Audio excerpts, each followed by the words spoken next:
السلام عليكم ورحمة الله وبركاته.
أشهد أن لا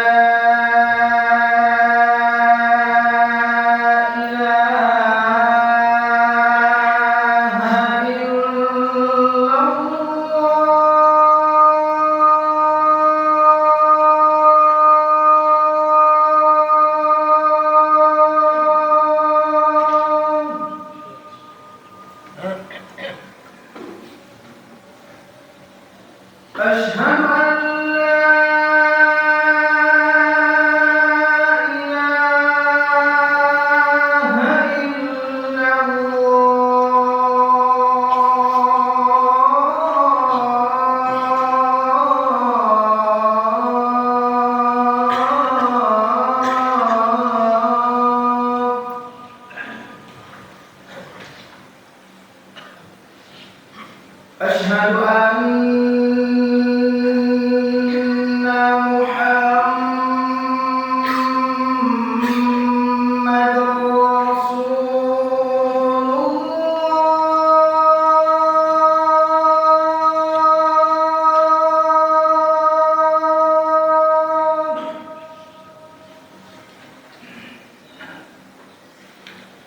أشهد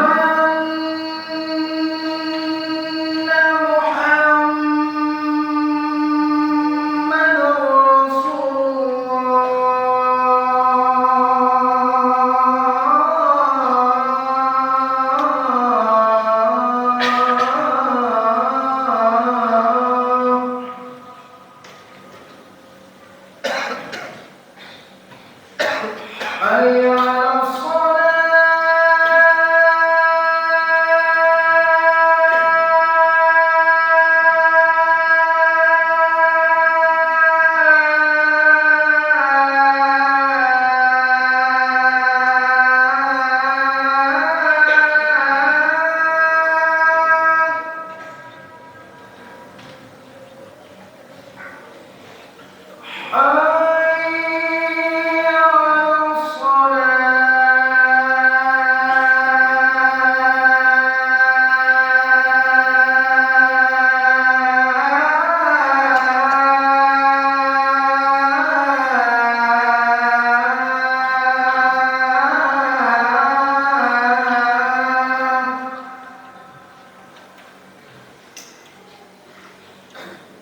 على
إن الحمد لله نحمده ونستعينه ونستغفره ونعوذ بالله من شرور أنفسنا ومن سيئات أعمالنا من يهده الله فلا مضل له ومن يضلله فلا هادي له أشهد أن لا إله إلا الله وحده لا شريك له وأشهد أن محمدا عبده ورسوله وخليله وصفيه من خلقه بلغ الرسالة وأدى الأمانة ونصح الأمة وجاهد في الله حق الجهاد حتى ترك أمته على محجة بيضاء ليلها كنهارها لا يزيغ عنها إلا هالك وصلى الله وسلم على نبينا المصطفى محمد بن عبد الله عليه أفضل الصلاة وأتم التسليم ما تعاقب الليل والنهار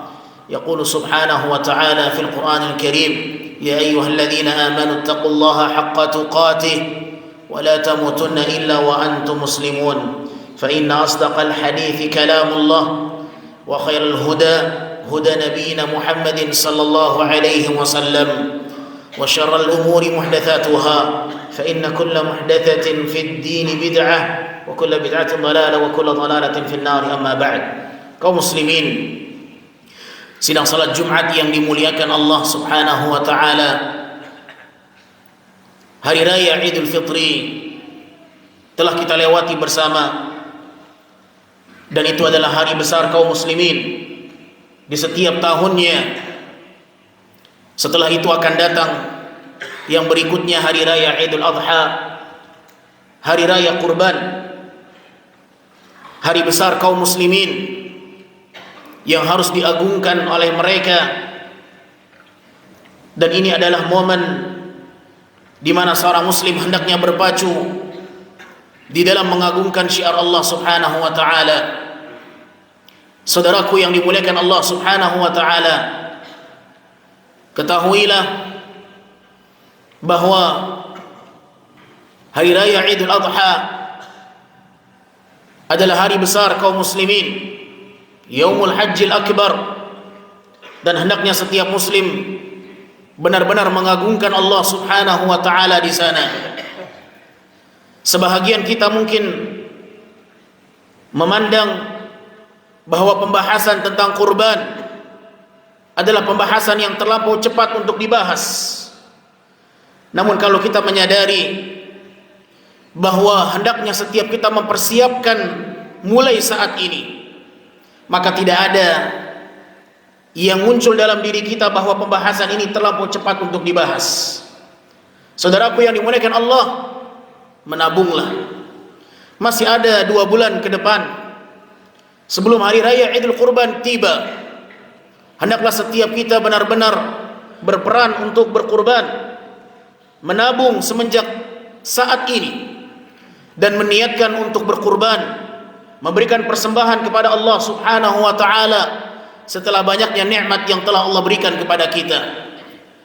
Saudaraku yang dimuliakan Allah Subhanahu wa taala, di antara kemuliaan para salaf, mulianya para sahabat Rasulullah, karena mereka berpacu, berjuang, berlomba-lomba mengamalkan Al-Qur'anul Karim. Ayat demi ayat yang mereka lewati, mereka berjuang untuk bisa mengamalkan setiap ayat-ayat yang datang kepada mereka. Abdullah bin Mas'ud radhiyallahu anhu mengatakan, "Kanu idza ta'allamu minan nabiy sallallahu alaihi wasallam 10 ayatin lam yujawizuha hatta yata'allamu ma fiha min al-ilmi wal 'amal." Dahulu para sahabat Rasulullah, apabila mereka mempelajari 10 ayat Al-Quran dari Nabi sallallahu alaihi wasallam, mereka tidak melewati 10 ayat itu, mereka tidak melangkaui 10 ayat tersebut sampai mereka benar-benar mempelajari 10 ayat itu dengan ilmu dan mengamalkannya. Demikianlah para sahabat Rasulullah, mereka bukan hanya menghafal Al-Quran, mereka bukan hanya membaca Al-Quran, tetapi mereka membaca Al-Quranul Karim, mempelajarinya, dan mereka berjuang untuk mengamalkannya. Saudaraku yang dimuliakan Allah, siapa di antara kita yang tidak hafal dengan surat yang paling pendek di dalam Al-Quran, surat Al-Kautsar. Di sana Allah Subhanahu wa taala memerintahkan nabinya untuk menjadi pelopor di dalam mencontohkan syariat berkurban bagi umatnya. Fasalli li rabbika wanhar, dan tunaikanlah salat dan sembelihlah hewan kurban. Saudaraku yang dimuliakan Allah, ketika kita membaca ayat ini, ketika kita hafal ayat ini, ketika kita tahu dengan ayat ini, maka pertanyaannya sejauh mana kita berperan mengamalkan isi ayat itu. Apakah ayat ini hanya sebatas bacaan? Apakah ayat ini hanya sebatas hiasan? Apakah ayat ini hanya sebatas bacaan yang kita dengar, namun tidak berusaha kita untuk berjuang mengamalkannya? Surat yang singkat namun berat diamalkan oleh banyak kaum muslimin. Saudaraku yang dimuliakan Allah, generasi salaf, para sahabat Rasulullah, mengapa mereka menjadi pelopor sebagai umat yang terbaik, umat Nabi Muhammad yang terbaik? Karena mereka bukan hanya menjadikan Al-Quran sebagai bacaan dalam kehidupan ini, tetapi mereka benar-benar membaca Al-Quran, dan mereka menempatkan diri mereka, memposisikan diri mereka di hadapan ayat itu. Mereka berjuang untuk bisa mengamalkan ayat-ayat Al-Quran yang mereka baca.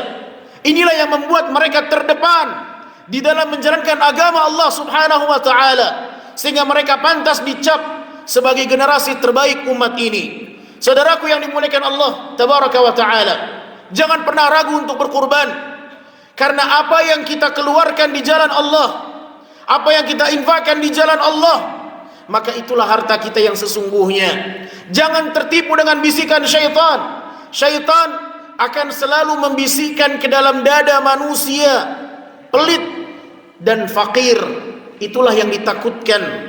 Inilah yang menjadi bisikan syaitan, sebagaimana yang Allah firmankan di dalam Al-Quranul Karim, asy-syaitanu ya'idukumul faqra wa ya'murukum bil fahsya wallahu ya'idukum maghfiratan minhu wa fadla.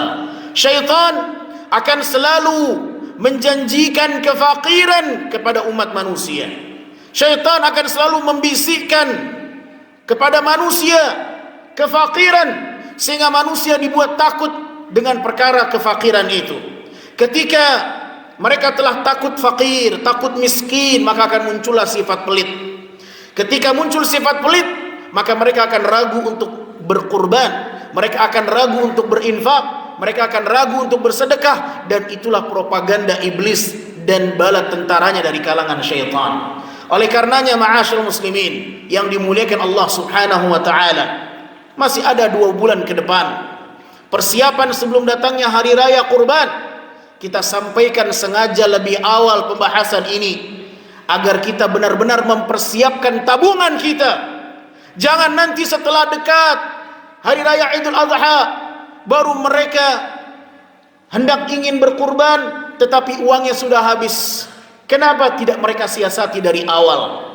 Tidak mereka siapkan dari awal. Pengeluaran tidak mereka tahan, sehingga uang mereka habis dalam hal-hal yang tidak bermanfaat, padahal ada yang jauh lebih bermanfaat di sana. Saudaraku yang dimuliakan Allah, jadilah Anda orang yang cerdas di dalam memanfaatkan harta.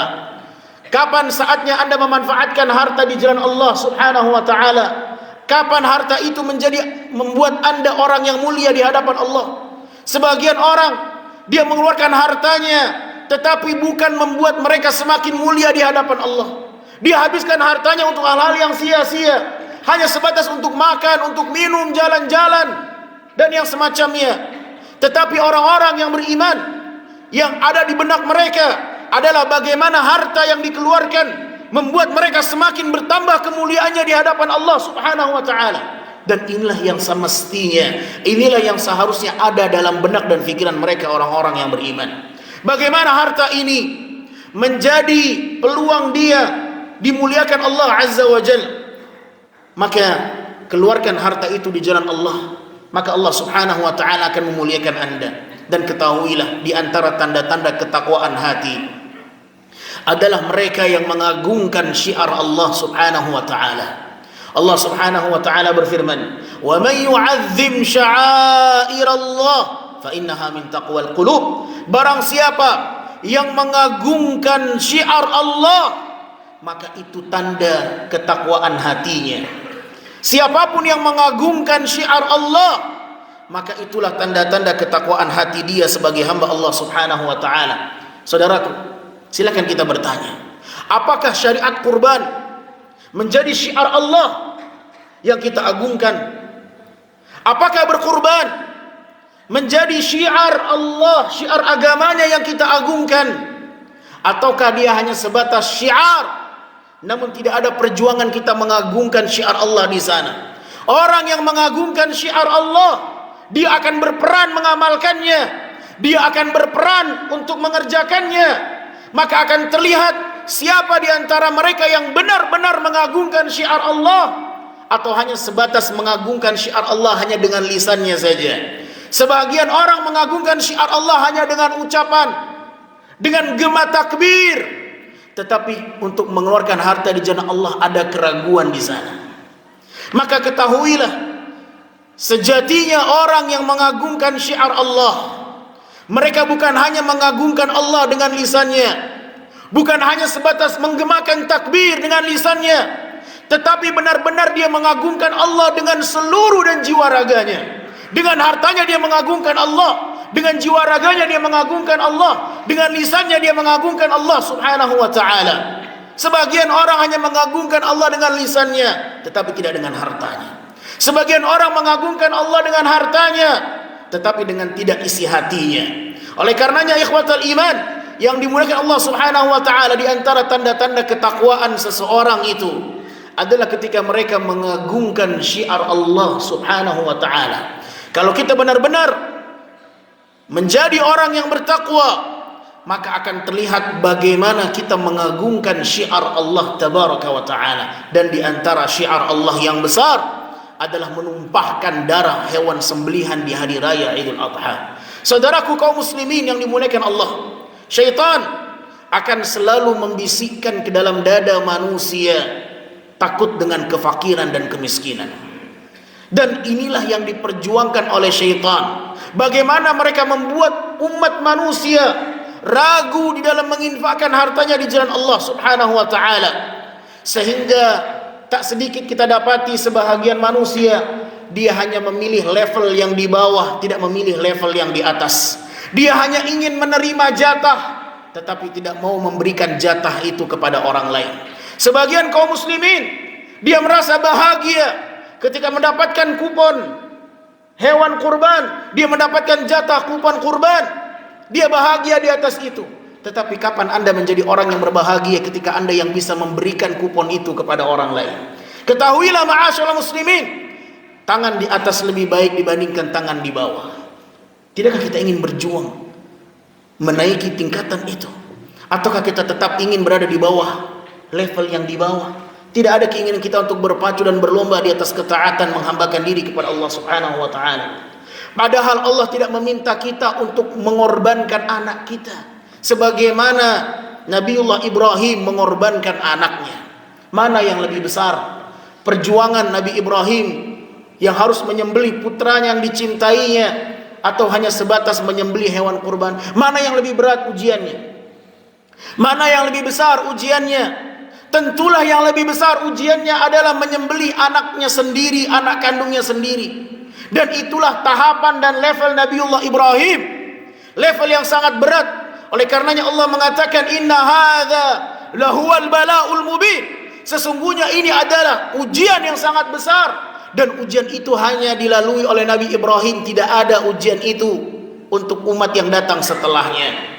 Namun itu adalah perkara yang berat. Bayangkan siapa di antara kita yang tega menyembelih anak kandungnya sendiri. Dan itulah ujian yang harus dilalui oleh Nabi Ibrahim, dan beliau lulus dengan ujian itu karena beliau yakin bahwa setiap perintah, setiap mimpi yang datang maka adalah wahyu, dan ini adalah mukjizat para nabi dan para rasul. Semua yang mereka lihat dalam mimpi mereka adalah wahyu, tidak halnya dengan mimpi yang dilihat oleh orang yang bukan nabi dan para rasul. Maka Nabi Ibrahim dengan penuh keyakinan mengamalkan perintah Allah dengan apa yang dia lihat dalam mimpinya, dan dia berhasil menyembelih karena perintah Allah Subhanahu wa taala. Kita tidak sampai kepada level itu, ma'asyiral muslimin. Tidak sampai kita diperintahkan Allah menyembelih anak yang kita cintai. Hanya hewan yang kita sembelih, itu pun kita ragu. Padahal perintah ini hanya sekali dalam setahun.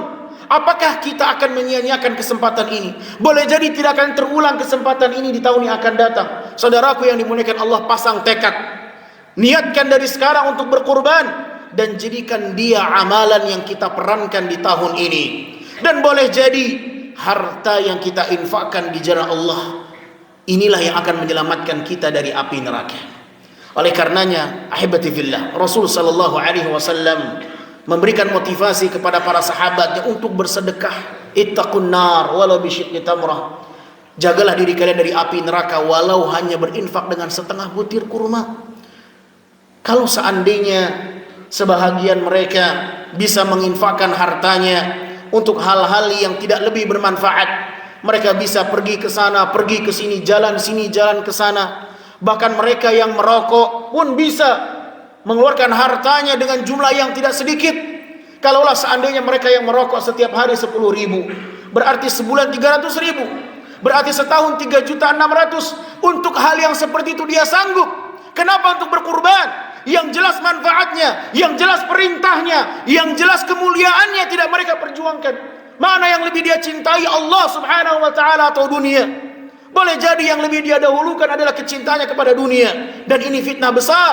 Apabila seseorang lebih mencintai dunia dibandingkan Allah subhanahu wa ta'ala, maka mereka telah terfitnah. Mereka telah masuk dalam bisikan-bisikan dan rayuan syaitan. Saudaraku yang dimuliakan Allah subhanahu wa ta'ala, saya khawatir kita tidak berkurban karena sifat pelit yang masih menyatu dalam jiwa raga kita. Pelit inilah yang membuat kita ragu berinfak di jalan Allah subhanahu wa ta'ala. Oleh karenanya, mulai saat ini, Anda yang memiliki jiwa yang pelit, berlindunglah kepada Allah dari sifat pelit itu. Rasul sallallahu alaihi wasallam berlindung dari sifat pelit. Nabi SAW berdoa, Allahumma inni a'udzubika minal bukhli wal jubni. Ya Allah, aku berlindung kepadamu dari sifat pelit dan sifat pengecut dan penakut. Itulah doa Nabi SAW berlindung kepada Allah dari sifat pelit. Karena pelit inilah yang menghalangi kita untuk mengeluarkan harta di jalan Allah subhanahu wa ta'ala. Semoga Allah subhanahu wa ta'ala memudahkan kita untuk mengagungkan syiar-syiarnya. Dan syiar yang perlu kita persiapkan semenjak saat ini adalah menyisihkan sebahagian harta kita, menabung untuk bisa berkurban di tahun ini. Semoga Allah subhanahu wa ta'ala memberikan taufiknya kepada kita untuk bisa mengagungkan semua syiar-syiarnya. Bukan hanya sebahagian syiar Allah saja yang kita agungkan, akan tetapi secara menyeluruh. Karena Allah perintahkan kita masuklah ke dalam agama Islam secara menyeluruh. Fa'tabiru ya ulil absari la'allakum tuflihun.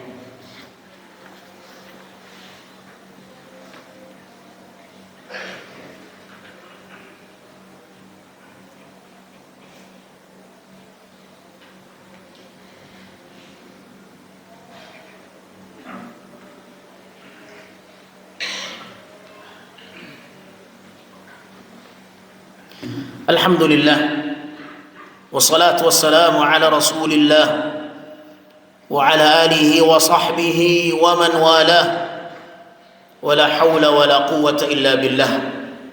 Kaum muslimin, saudaraku yang dimuliakan Allah subhanahu wa ta'ala, khatib berpesan untuk dirinya dan kaum muslimin agar senantiasa berjuang mempersiapkan bekal yang terbaik menghadap Allah. Dan tidak ada bekal yang terbaik menghadap Allah melainkan berbekal dengan ketakwaan. Allah berfirman, wa tazawwadu fa inna khairaz zadi taqwa.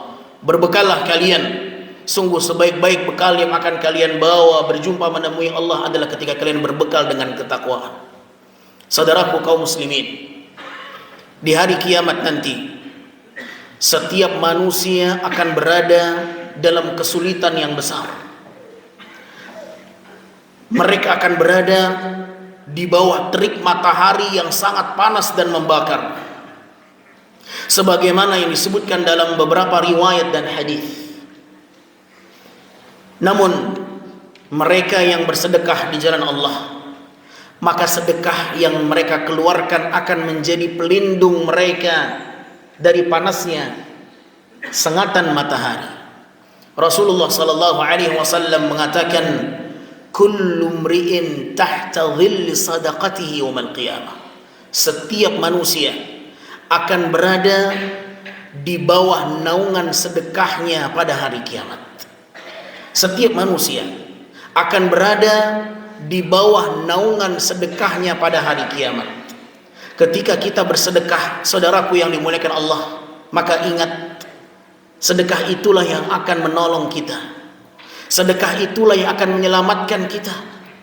Dan sedekah tidak akan pernah mengurangi sedikit pun harta kita. Karena sejatinya ketika kita bersedekah, maka sedekah itu akan menjadi tabungan kita pada hari kiamat. Allah Subhanahu wa taala menyebutkan di dalam Al-Qur'an, "Wa ma anfaqtum min syai'in fahuwa yukhlifuh." Apapun yang kalian infakkan, maka Allah akan menggantinya. Allah akan menggantinya, saudaraku yang dimuliakan Allah. Inilah janji Allah Azza wa Jalla. Tidakkah kita yakin dengan janji Allah? Ataukah kita lebih yakin dengan janji dunia? Hitungan dunia mengatakan bahwa berinfak akan mengurangi harta. Nah, itulah hitungan dunia.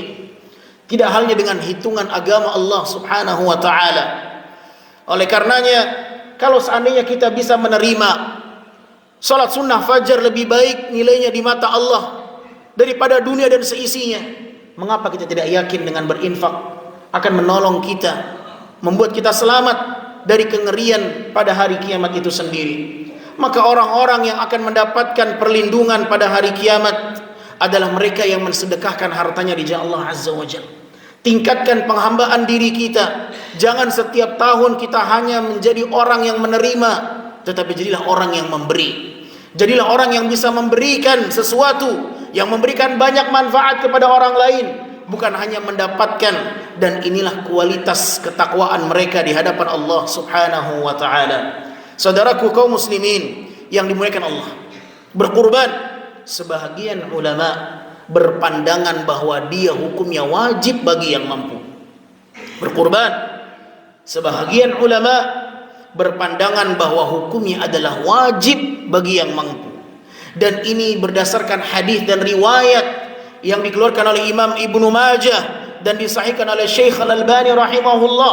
Nabi SAW mengatakan satu ancaman, man kana lahu sa'ah falam yudhahi fala yaqrabanna musallana. Barang siapa yang diberikan kelapangan oleh Allah, kemampuan, tetapi dia tidak berkurban, tidak perlu dia mendekati tempat salat kami, salat Idul Adha. Tidak usah dia mendekati tempat salat Idul Adha itu.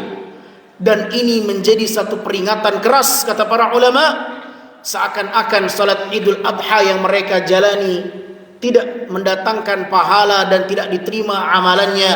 Kenapa? Karena mereka tidak mengagungkan syiar Allah yang bernama berkurban.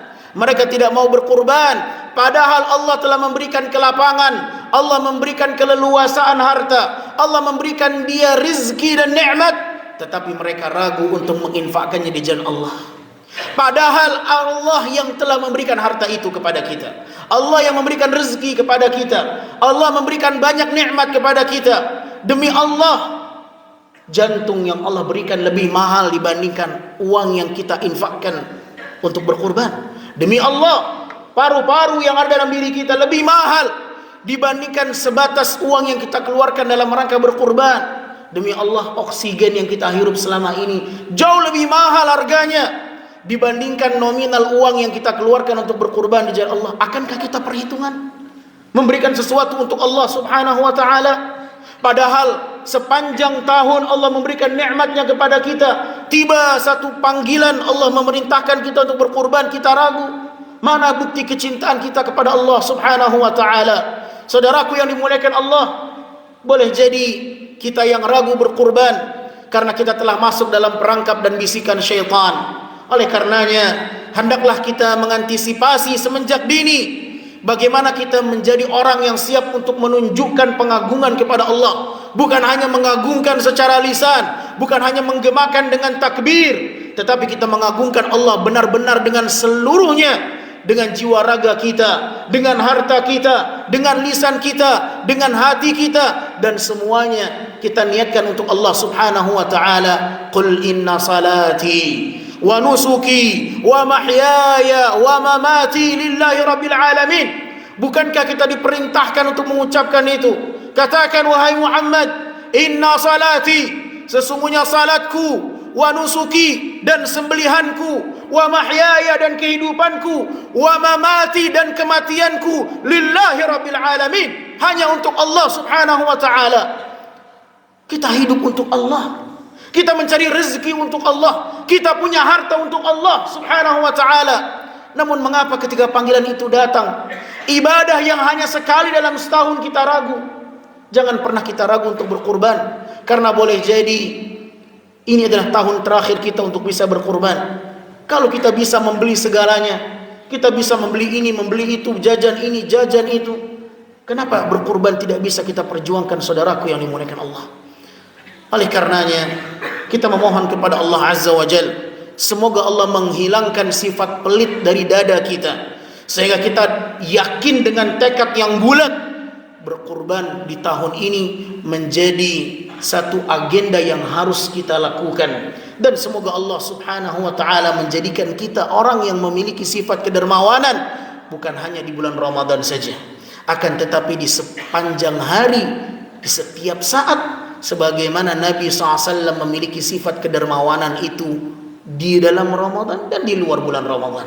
Sebagaimana yang dikatakan oleh sahabat Abdullah bin Abbas, kana an-nabiy sallallahu alaihi wasallam ajwadan nas wa ajwad ma yakunu fi Ramadan. Adalah Nabi SAW adalah orang yang paling dermawan, dan lebih kedermawanan itu nampak naik grafiknya ketika Nabi memasuki bulan Ramadan. Di bulan Ramadan Nabi SAW menjadi orang yang dermawan, di luar bulan Ramadan Nabi pun menjadi orang yang dermawan. Tahukah kita ketika Nabi haji wada, Nabi berkurban dengan 100 ekor unta.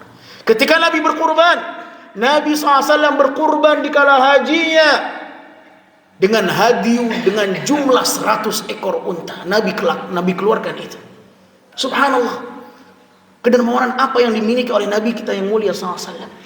Tidakkah kita mau mencontoh Nabi SAW, mengikuti Nabi SAW? Mana bukti cinta kita kepada Nabi untuk mengikutinya? Mana bukti cinta kita kepada Allah untuk menjalankan perintahnya? Allah mengatakan fasalli li rabbika wanhar, sembelihlah hewan kurban. Surat yang sangat singkat, surat yang sangat pendek, tetapi berat untuk diamalkan oleh banyak kaum muslimin. Semoga Allah Subhanahu wa ta'ala menjadikan kita orang-orang yang mendengarkan peringatan dan bisa mengamalkan peringatan itu. Innallaha wa malaikatahu yusalluna 'alan nabi ya ayyuhalladzina amanu sallu 'alaihi wa sallimu taslima. Allahumma ighfir lil muslimina wal muslimat, al mu'minina wal mu'minat, al ahya'i minhum wal amwat, innaka sami'un qaribun mujibud da'awat ya qadiyal hajat. Rabbana la tuzigh qulubana ba'da idh hadaytana wa hab lana min ladunka rahmah innaka antal wahhab. ربنا ظلمنا أنفسنا وإن لم تغفر لنا وترحمنا لنكونن من الخاسرين. اللهم اجعل العلم حجة لنا لا علينا. اللهم اجعل العلم حجة لنا لا علينا. اللهم اجعل العلم حجة لنا لا علينا. اللهم اجعلنا ممن يستمعون القول فيتبعون أحسنه. اللهم اجعلنا ممن يستمعون القول فيتبعون أحسنه. ربنا آتنا في الدنيا حسنة وفي الآخرة حسنة وقنا عذاب النار. عباد الله، إن الله يأمرنا بالعدل والإحسان وإيتاء ذي القربى وينهى عن الفحش والمنكر والبغي يعظكم لعلكم تذكرون. فاذكروا الله الكريم يذكركم واشكروه على نعمه يزدكم ولذكر الله أكبر والله يعلم ما تصنعون. وأقيموا الصلاة.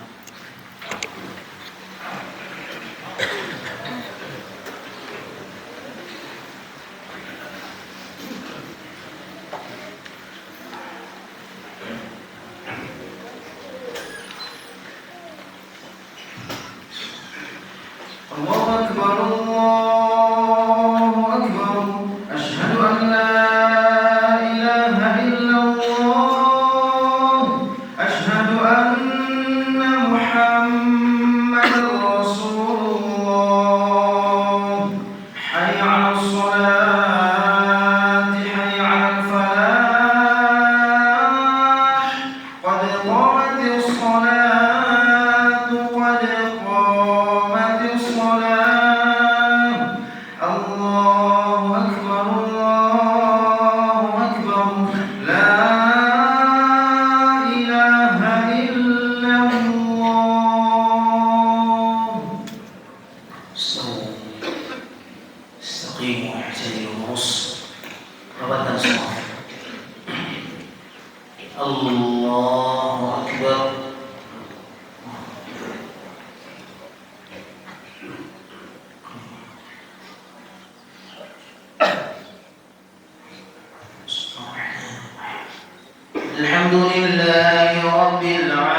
اهدنا الصراط المستقيم صراط الذين أنعمت عليهم غير المغضوب عليهم ولا الضالين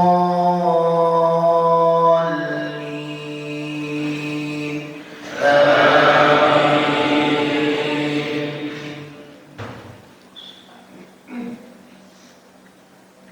أرأيت الذي يكذب بالدين فذلك الذي يدع اليتيم ولا يحض على طعام المسكين فويل للمصلين الذين هم عن صلاتهم ساهون الذين هم يراءون ويمنعون الماعون.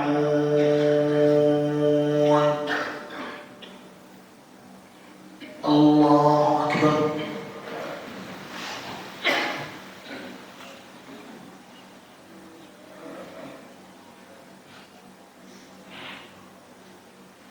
سمع الله لمن حمده.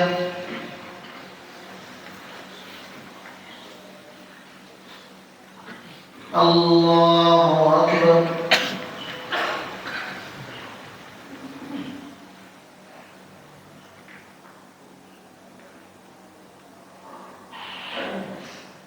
الله أكبر.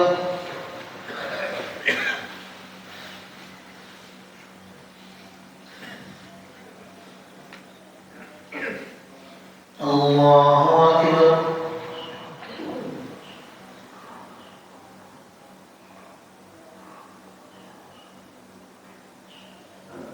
الله أكبر. الحمد لله رب العالمين الرحمن الرحيم مالك يوم الدين إياك نعبد وإياك نستعين اهدنا الصراط المستقيم صراط الذين أنعمت عليهم غير المغضوب عليهم ولا الضالين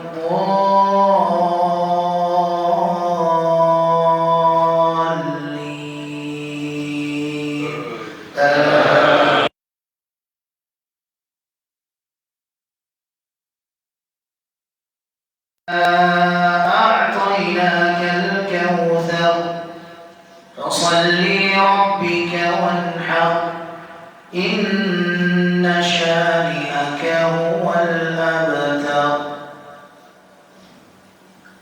الله أكبر.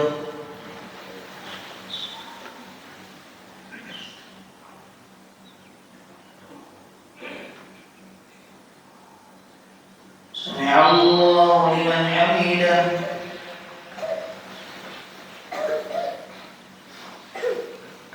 الله أكبر.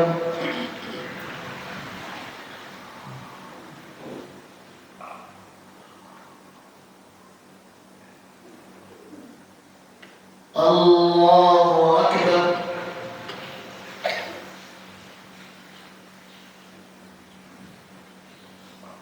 الله أكبر.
السلام عليكم ورحمة الله. السلام عليكم ورحمة الله.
Oke.